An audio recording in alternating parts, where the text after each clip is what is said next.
What's up, everybody? Welcome back to the Media Mania Podcast. I'm your host, as always, the Media Maverick Mike Weldon, and today I'm joined by a very special guest, Crit from CritsRingsidechat. Crit, welcome to the show. Thank you for having me. Of course. I love everything you're doing with your content. I love everything. I love it. I love you're shining a light on the indie scene, and I love everything about it. And I can't wait to hear how everything has came to be, and just let's get right into it. But for sure. So, Go ahead. I'm sorry. So the mask and all that. How did Crit come to be? Like, how did you make the brand Crit Ringside Chat, and how did you come up with the character Crit? It's not a very exciting story. So the name came from like my old gamer tags where like on PS4 I would go like, what's a good thing? So I just put like crit win, just like short for critical win, just for fun. And then like when I decided to like branch out into other stuff, I thought like, let me try shortening it a little bit more so that it's just crit. And as for the math came to be thanks to this design right here, thanks to my artist, my boy Digitab. You can find him on Instagram or Blue Sky. I just told him to go nuts with the design, and I gave him the basic idea of what I wanted the logo to be, and as for everything else, go nuts. So he came up with the design for the mask, and the physical mask came thanks to Mantequilla putting me onto his gear guy Unico, and that's how this came to be. As for Wait, the wow. Sorry, you threw a name out there. So you're telling me Hunico, the guy, if he's who I think it is that the guy that played? Is he the guy no behind? now Unico Uniko. Okay.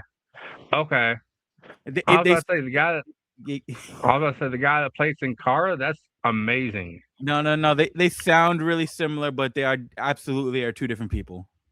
Okay. Do you get that a lot when you No. bring him up? When you bring that up?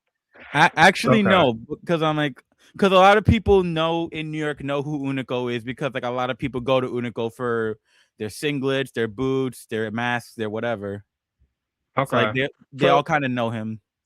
Okay. And I gotta say, your logo, your brand logo, it just reminds me. I don't know if you remember or not. It's this old cartoon. It was this lucha show. It was this wrestling cartoon show, and it reminds me so much of that show. I can't remember, but it just reminds me of it. Oh, Mucha Lucha. Yes, it reminds me of that show. Yes. Well, I love Mucha Lucha. So, Yeah. do you take wearing the mask, like, because as you know, in lucha culture, wearing like having your mask is like losing your mask is basically an insult. Do you take when you're on screen, like when you're not when you aren't on screen, do you take having that mask on? Like, do you take it to heart? Well, honestly, here's the thing, how I operate when I ever go to shows, like as soon as the show is over and like I'm not surrounded by people, the mask comes off. But like once the cameras are on, once I'm surrounded by people, the mask is on, the mask stays on. And it's not necessarily in the sense of like I'm trying to hide anything, because like if I'm on camera and I'm like doing a little adjust like that, then like it'll probably get caught and you'll probably see my face. But like in general, the idea is the mask stays on. Okay. Like I do hold a lot of respect for lucha and the culture. Don't get me wrong. Even though I'm not a wrestler. I don't abide by the same rules as lucha, but I do try to like keep it on as much as any luchador would. Okay. So, how did you come to say, "Hey, I want to do Crit's Ringside Chat"? Like, how did that kind of like? How did you get involved with like? How did your podcast show come to be? And like, how did you choose Crit's Ringside Chat? Like, I know you said you based your name like off your gamer tag, but how did you decide that for the show? So the idea of it is well, for one, I have a degree in media studies. My Okay. bachelor's is in media studies, and I wanted to, for one, it's the idea of like I wanted to get my opinions out there, like outside of friend circles, and like just share my thoughts. And another is the idea of getting paid to talk about the things that I love. So I just, and like the best way to do that would be a podcast. And what only stopped me at first was the idea of like, oh, there's a million and one fans who could afford a microphone to get their opinions out. So I kind of hesitated, but it took a friend saying like the right thing at the right time for me to finally go, screw it, let's do it. And I kept getting recognized at shows even before I masked up. So I thought I'm going to a lot of shows. People are recognizing me. We need to do something with this. Now, as for the name Okay. specifically, Crit Ringside Chat, it's just something that I thought, what's something that could come up with like a nice little acronym, like you see in the microphone right here. Because Hmm. there's a whole lot of three-letter acronyms in professional wrestling. What can I do to make my own? So I thought, CRC sounds nice. Okay. I get that. So has there been? Is it different doing like a virtual podcast, like what, like long distance interviews than it is like when you're actually doing an in person interview? Is it different for you, like that feel like how in the moment being right there next to your guest, rather than being on camera like long distance doing interviews? I haven't done a full like 20-30 minute in-person interview yet. I plan to in the future. I need to get like the right studio, the right links up. But like in like if we compare like the little short-term interviews I've done on Instagram, then absolutely it is different because like excuse me, there is that like physical interaction in between each other. Like, for example, I could talk about the interviews I did with Midas Black and Jay Line, the main event. Shout out to my boys. Individually over Zoom, it was kind of more subdued and like more informative. But meanwhile, the backstage one I did after High Intensity number 12, like they just came out of their match. The energy is hot. I'm physically interacting with them as best as I can. So there's definitely a difference like between in person and in virtual. And I imagine like also in the future, if I were to do more in person stuff, then like the energy absolutely would be different. Okay. So as I know, you're based out of the New York area, correct? That's correct. So what is I see your content. You go to a lot of the shows there in that area. Are there any promotions that you love going to the most in New York? There's a lot. So I always like going to the Bronx, like just because, like, even though the Bronx is such like a big trek, and like, there's just like the community that I've built up within the Bronx, Hmm. like with the wrestlers that work there, with some of like the casual fans that pull up, or like even some of the referees that may be sitting in the audience. Um, House of Glory is the big one, even though people would probably accuse me of hating House of Glory given how I talk about them, but I do love it because the students there, I think, are some of the most talented people on the independents in New York right now. And even though there's a lot of stuff on the show that I don't agree with that they're doing, they still manage to put on like good, consistent wrestling. Um, ETU is another big one. I really love going out to ETU in Jersey. And Okay. the last one, I guess, would be like LPW, which you could consider House of Glory's NXT. And to see like these up and comers develop and feeling a connection with all of them, some good, some bad. I don't know how much you want to get into that, but in general, just getting to see like the people develop and become the stars that I know that they're destined to be, it gives a warm feeling. Okay. Well, if you don't mind, I want to pull back the curtain just a very little bit because we've been talking about promotions in the New York area, and I would feel remiss if I didn't bring up this promotion because I have nothing but love for this promotion in New York. I've had numerous guys from there on, and each and every one has nothing but good to say about them. WWX, like I've like getting to work with those guys, like getting to hear the backstage stories about WWX and how they operate. I like, dude, I would. They're an underdog, and I just and if y'all don't know, if y'all have never checked out WWX, go check out some of their content. Go check out some of their shows on YouTube, on Instagram, like because like there's big things happening behind the scenes with them. If and y'all just, I can't wait for y'all to see it. Yeah, yeah. It's funny because I haven't been to a lot of like WWX shows specifically. I think I've only been to like Hmm. one, but I do. But like the thing is, like I know a lot of the people who work with WWX, like Damon Hunter, Dante Hmm. Farmito, Mars Eliada, Mel Ramos. They all know me. They all love me out there. So, and the only reason I know them so much is because I will catch them on like other Bronx branded shows, like OGWA or FWF or Hmm. Starline Pro. So because they share a lot of their roster because like hey they're all kind of running from the same area. So Yeah. I would want to work more with WWX. I would want to like go to more WWX shows. It's funny because they do have a show coming August 29th. Unfortunately, I won't be able to attend because by then I'm gonna be in London for All In. How is that? Like, are you like? Can you talk a little bit about your upcoming trip to London for All In? There's not really much to say at the moment. All I can say right now is I'm going to All In. I'm doing Progress. I'm doing Rev Pro, and me and another podcaster of mine. Shout out to Nick Pearl, rambling about wrestling. Me and him have kind of coordinated together to be like in the same areas. So since we're all going to most of the same shows, so we can plan a little bit of extra content out of that. But it's also like my first time leaving the country in general, so it's it's a scary idea, like going so far away from your home, not even just like leaving your state, leaving your country. Um, Going to London at least kind of narrows the language barrier because obviously um I don't know a lot of I can barely speak Spanish, so going to Yeah, other countries where like they don't even speak that would be some of a struggle. So London is a bit of a small comfort in that, but even still, like it's scary, but it's also exciting for your first time. I will say from my own personal experience, I went to All In at Wembley a couple years ago, and it is definitely worth it. It will be worth the trip. I guarantee you of that. Because my I don't want to talk about me too much, but my favorite experience from that All In pay per view was Will Ospreay's entrance, the Assassin's Creed themed entrance. You get the voice actor for Ezio Auditore to do your entrance for you. That was just my gaming. Here's my gamer heart, my wrestling heart, and it's just like they mashed together so much that night. It dude, it made it all worth it.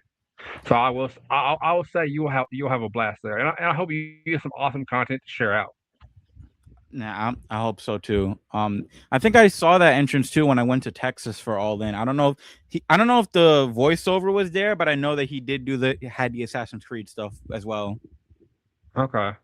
Have you been to an AEW show besides All In? Have you been to like a Dynamite or a Collision?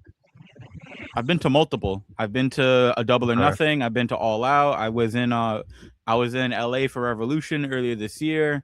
I was at the whatchamacallit, the Hammerstein Ballroom for the Christmas tapings. I've Every time AEW makes their way to New York, I'm there. Okay. How how is it going? Like going from a House of Glory show or or one of the other indie promotions in New York? How is it different than going to an AEW show? Like, is the environment different? Is it louder? Like, what is it like? There's definitely when it comes to the bigger shows, for one, it's not as easy to get content when you're inside because like everyone's trying to do their own thing, everyone's trying to get their seat, get merch, this, that. Meanwhile, with the Mm-hmm. indies, it's definitely like a smaller feeling show. So like you're able Mm-hmm. to talk with more people. It's definitely a lot more intimate on the indies. And on top of all that, the wrestling for the bigger shows is obviously better, but like you see a lot of great matches on independence and you see a lot of talented people, and it's like you kind of have to like and this is no disrespect to anybody on independence because I know a lot of talented people out there, but it's like you kind of have to restructure and remind yourself like, hey, as much as I love these guys, there's a lot of work that they got to do before they can hit the likes of a Will Ospreay or a Kenny Omega, a Brian Danielson, a Zack Sabre Jr. Like you have to kind of sit with your personal biases and kind of like set them aside and recognize that, hey, I love you guys, I love the work that you're doing, but like there's still a lot of work like left to do. Okay.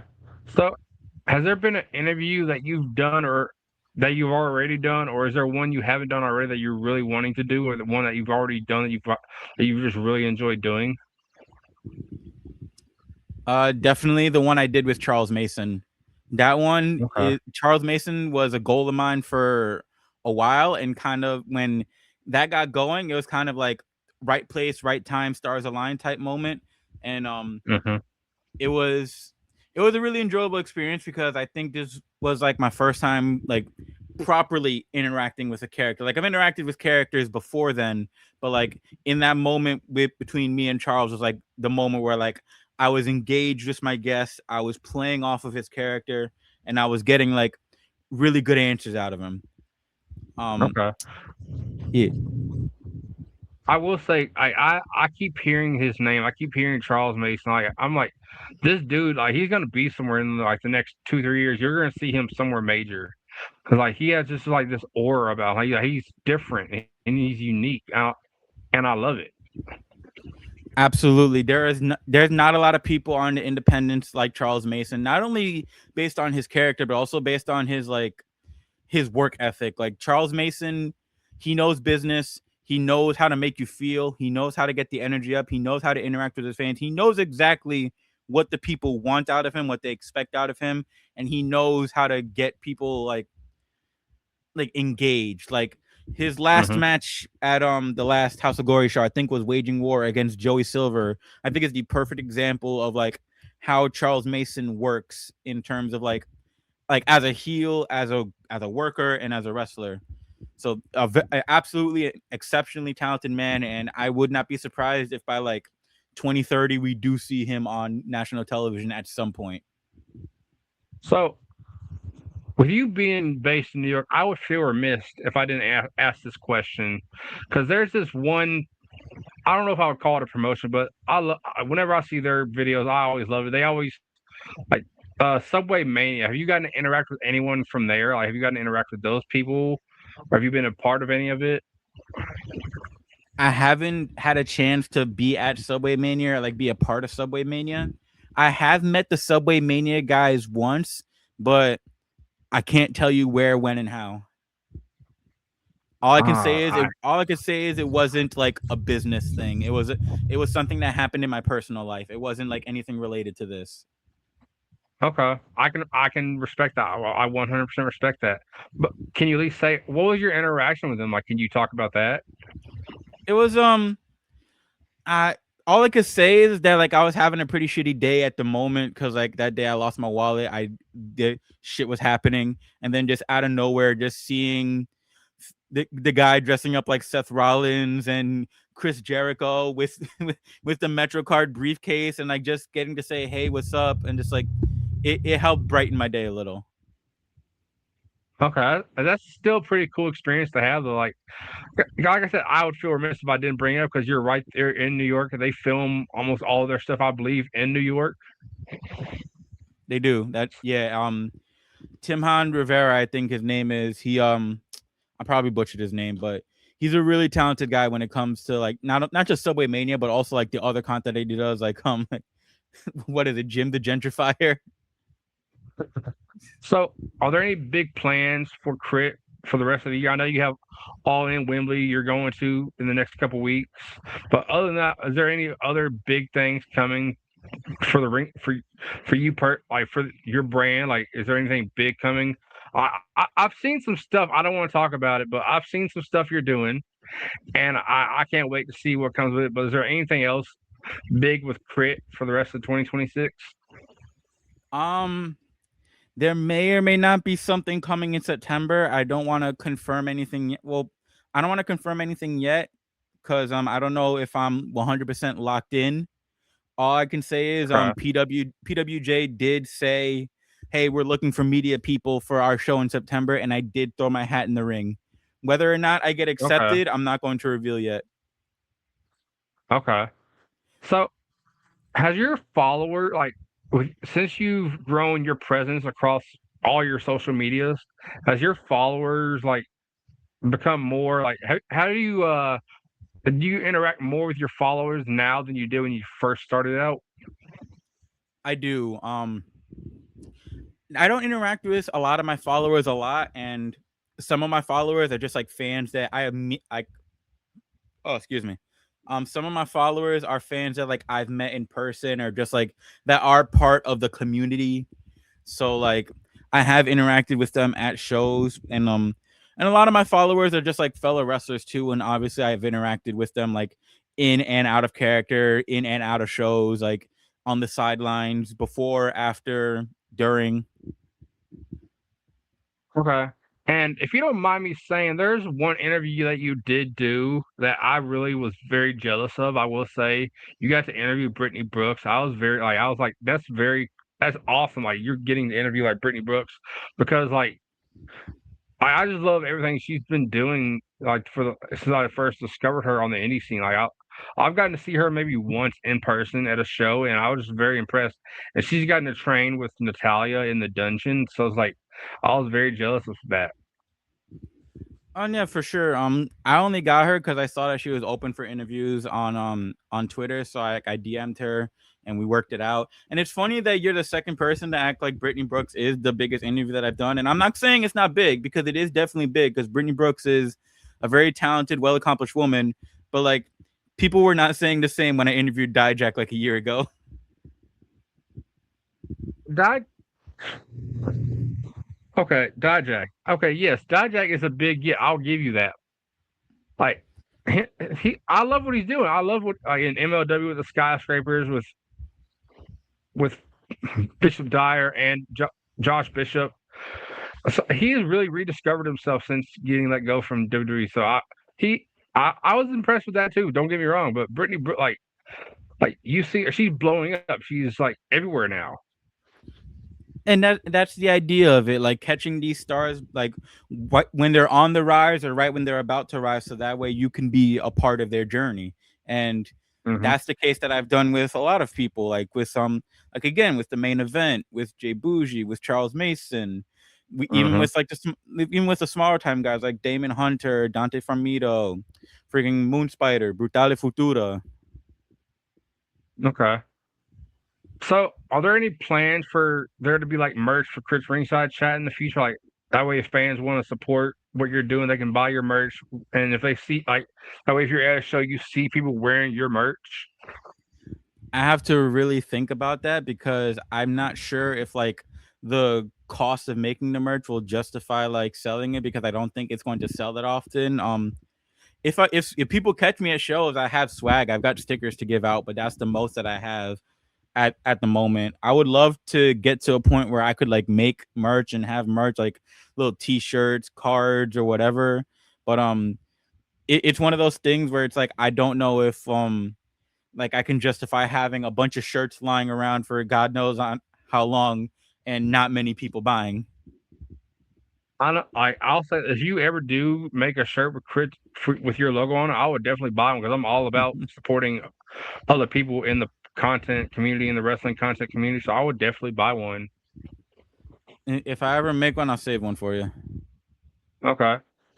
So do you have like with your mask, do you have different variants of your mask, or is it just the like because in your logo, like in your logo behind you, it looks like it's a black mask. Do you have like different variants of your mask that you wear, or is it just the one mask?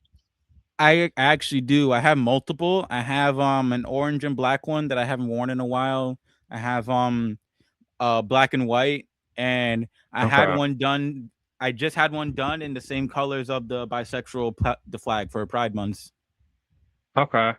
And the reason I asked that is because one of I'm gonna sound so cliche. One of my favorite luchadors, of course, is Rey Mysterio, and I grew up seeing him every show. He had a different mask on. I never really saw him in the same mask. Like at the next show, he always had a different mask on, and he'd always wear two masks. One he would take off and give to one of the little fans in the crowd. Like there was always a different mask everywhere. I'm like, he must burn through a lot of money having all these masks made. Yeah, no, masks aren't cheap. They really aren't No, cheap. And like with Rey Mysterio, obviously like he can use that as a form of a tax write off because he could say, "Hey, this is for a job. I can't do that. Not yet, at yeah. least." So is that one of your goals? Is to eventually get like monetized where you can have like you can just have the money to do with like to go to more stuff? Absolutely. No, that's always the goal. The goal is to become self-sufficient with it so that way I can have fun doing what I love to do. Talk to my stars, have the interaction that I have with stars, be able to make the money and eventually like break my way into the business as well, because like commentary is definitely one of the goals. I definitely want to like be a part of stories and tell stories, have my own set of rivalries. I mean, I kind of have one right now, but still like I would love to get to a point where like everything is self sufficient and I can like not only afford more masks, afford more shows, but also to just like branch out and like just do more. That's the Okay. basic goal. Just be able to do more. So when you were first starting out with your show, how did your like is your setup like your streaming setup different now than when it is when you first started out doing this? Well, when I first started, I didn't have the mask, so everything was audio only, and it was only after like 6 months in that I finally got the mask and I could finally do like on camera content. But largely, everything has pretty much stayed the same. Um, I'm trying to evolve in little ways in terms of like presentation or like how I post, what I talk about, and I'm trying to like seek out like other like because right now what I use is Zoom, and I'm trying to reach Mhm. out and see like if there's other like platforms I could use, or even like get to a point where I can get a studio, get everything set up, and start doing more stuff in person. Okay.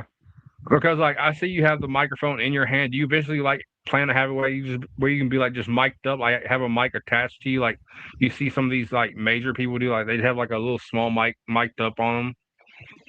I do have that, but like honestly, it's a bitch to sync it to the computer, and also it's Bluetooth. This one is wired, so no need to worry about battery life. Okay. Yeah, because like it's me personally, I love using the headset.